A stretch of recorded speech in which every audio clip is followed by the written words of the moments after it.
When President Uhuru Kenyatta and Raila Odinga had the handshake in March 2018, one man refused to embrace that handshake. William Ruto, who is the principal assistant to the president, by being the deputy president of the Republic of Kenya, refused to join hands with President Uhuru Kenyatta to advance the handshake. In his own wisdom, William Ruto knew so well that the objective of the handshake was basically to undermine his 2022 presidential bid.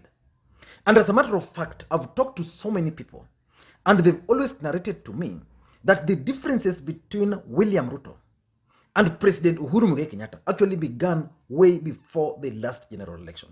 Some people even claim that it began around 2015.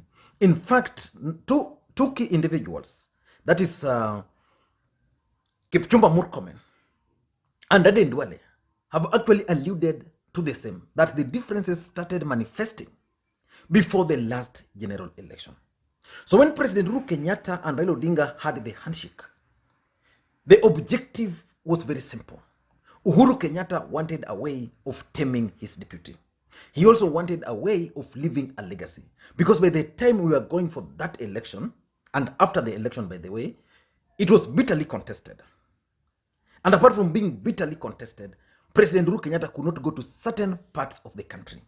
And that was going to mark his last term. Donor confidence had also been lost in this country. So he wanted to create a legacy.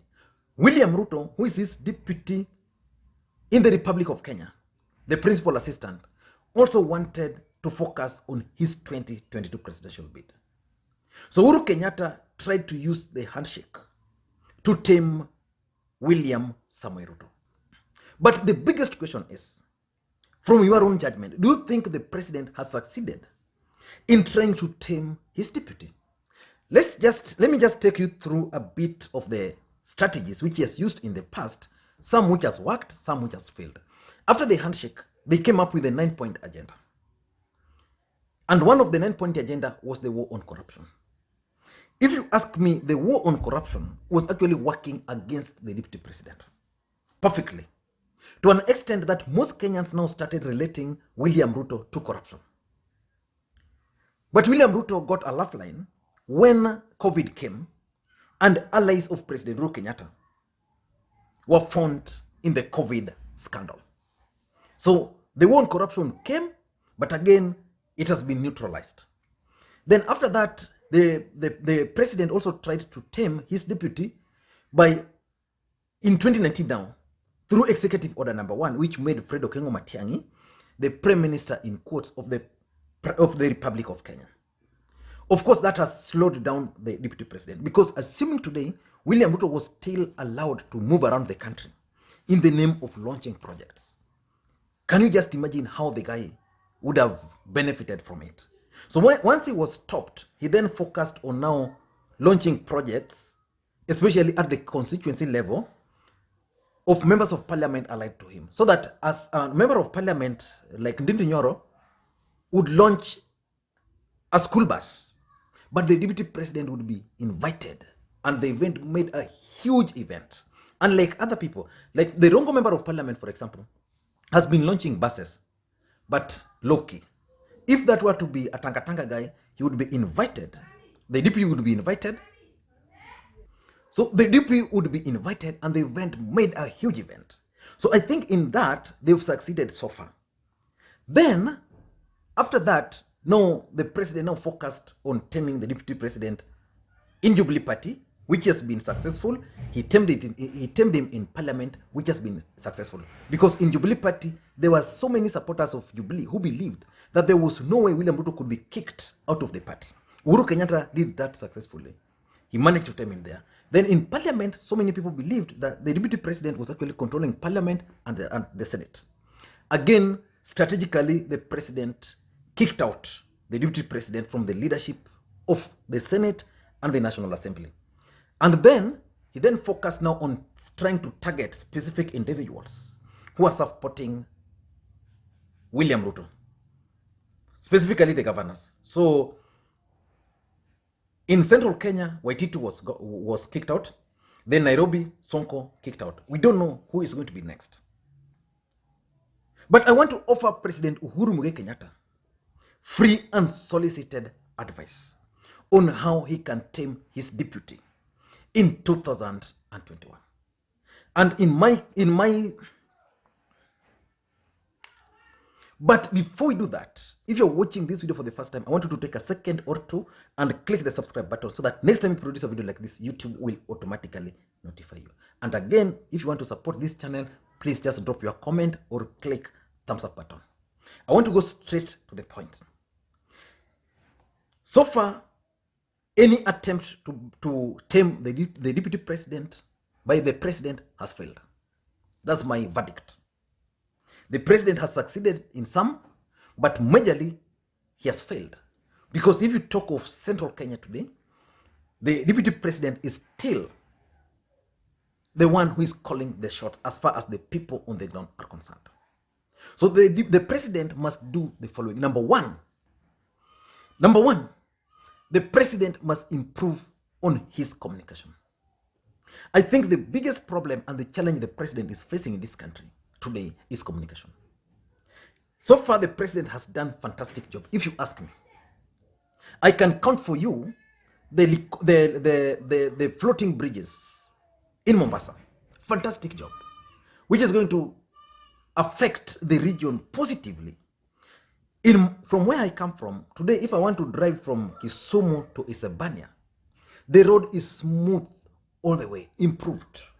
Actually, it was hell driving from, for example, between Ahero to Sondo. The road was so narrow. It has been improved and done to the standard.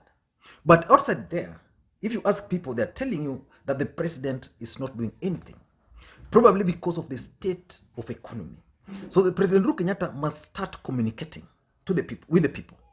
He must go to the people and explain to them what he has done and what he intends to do. If it's economy, he must explain to people why the economy is doing so badly. And if he can't do that and his team cannot do that, then the president will not manage to tame his deputy. Because his deputy has been part of the team. So he understands, he knows when to talk of the positive things from the government. Like when he goes to Mombasa, he can tell them of that floating bridge. When he comes to Kisumu, he can go and talk about Jubilee project, that road. But there are other things which he can't tell the people, the negative things. So the president must improve in his communication. The second thing he must do is that it's time for President Uhuru Kenyatta now to leave State House and operate from the ground. That's the reality.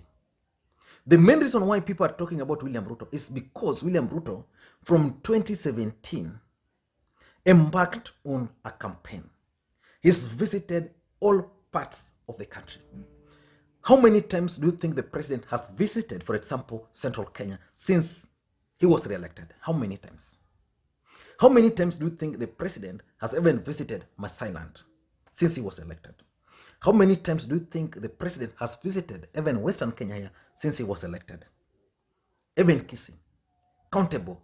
Unlike Moi would leave Nakuru by road, greet people, and by the time he arrives in Kisumu, he shall have met so many people, he shall have explained to them so many people, he shall have met roads which are not completed. Like, for example, the last time the president was in Kisumu, there's this Mamboleo road, some part which cannot be completed for reasons which are not known.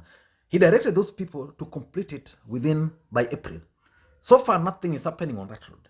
So if the president was using a road most of the time, probably he would have bumped onto that road again and told the constructor or the people concerned to complete it. So the president must leave the comfort of State House and start operating from the ground. By operating from the ground, it means the president will meet Ndindi Nyoro in Kiharu. He will meet Alice Wahome in Kandara. He will meet Didmas Baraza in Webuye. He will meet all those people. So far, the president has lost touch because he's not on the ground. Number 3, I think it's high time also the president must also start listening to the intelligence briefing. If the briefings are negative on certain issues, then he must figure out how he can turn them into positive. And if they are positive, then he must ask themselves how he can improve on them. I want to give you a typical example. And in those cases, I strongly believe that the president was humiliated. During the by-election in Makwiny, the president was, I'm sure he was advised through intelligence that the ODM candidate might lose. Then he still allowed the candidate to take photo with him. In fact, he's the one who called the candidate to go to Mombasa to meet him. So that was an embarrassment. There are so many cases where the president has been embarrassed. So in my view, he must start listening to the intelligence briefings in the country. Number 4, President Uhuru Kenyatta must start discarding some of his advisors. There are some old men around the president. I'm not saying discarding them as in doing away with them, no. He can have tea with them, he can have his favorite drink with them, they can enjoy their moments. But publicly, the president must unveil new team. That's the honest truth. Kenyans are not very happy with David Murabe, that face. Kenyans are not very happy with Francis Atwoli. Kenyans are not very happy with some old men around the president. So the president can continue trusting them, because personally I believe those elders are actually adding value. If you ask me, they add value to the president.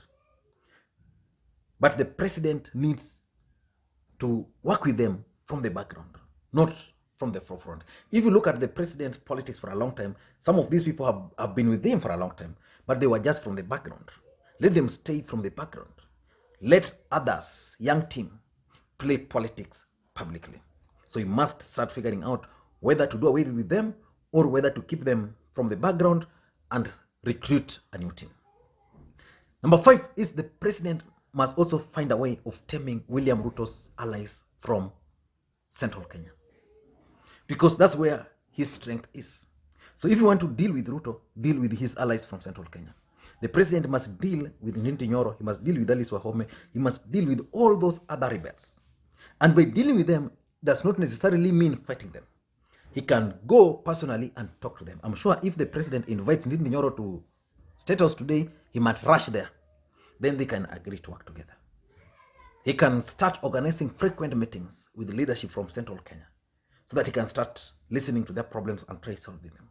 Once these guys are tamed, I can assure you, William Ruto will not have any strength. The strength of William Samoei Ruto is actually the support he's getting from members of parliament from Central Kenya and the larger Mount Kenya region. If that support is removed, the president shall have tamed him, because the DP is also well aware that for him to succeed in 2022, he must get the support of the people of Central Kenya. And lastly, he must improve on economy. The state of the economy, as long as it's bad, as long as there are no employment, as long as industries are not being set up in this country, there is nothing he will do to tame his deputy. There's nothing. And he must also start playing rough. William Ruto has succeeded in politics today because he's rough. He learned the art from Moi, he learned the art from Raila Odinga. So Moi, he learned how to use money. Raila Odinga, he learned how to go to the masses. President Uhuru Kenyatta must now play rough with Ruto. Without playing rough, nothing. He's not going to tame him, because William Ruto will go outside there. Take for example the incidents which happened in Makwiny, where everybody was talking bad, abusing, and insulting the president. The DP would then rise, talk passionately about the president, warn the people, and it ends there. So the president should not allow that. He must tell the DP that if he has to abuse him, let him abuse him personally, but not pretend. The president must start going outside there and respond to any, because one of the things the DP is also good at is propaganda. He must go outside there and correct some of those propaganda. I don't know what you think, but for me, those are the things which I think President Uhuru Kenyatta must do in 2021 if he hopes to tame his deputy. Thank you guys, and please may you have a good day.